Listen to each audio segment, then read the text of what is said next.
Sama. Bye. Kenapa ni kali muka murah je pagi-pagi ni? Malas ah.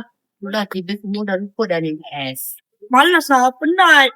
Lagi pun tak ada siapa nak tegur aku. Kali bawa kena semangat. Kita kan nak sekolah. Tak ada cantik.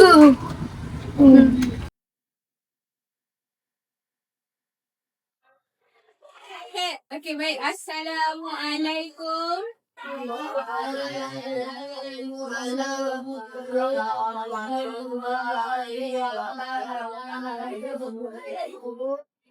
Hei, ya Allah. Kenapa semua macam tak bersemangat ni? Awak tahu tak amalan 5S? Okay, 5S tu ialah sapa, senyum, salam, sopan dan santun.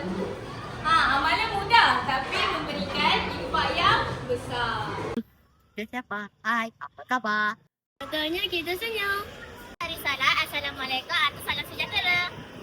Kita bersikap sopan ketika bercakap. Dan santun dalam tingkah laku. Assalamualaikum. Khabar? Wah, lain macam kali ni kali.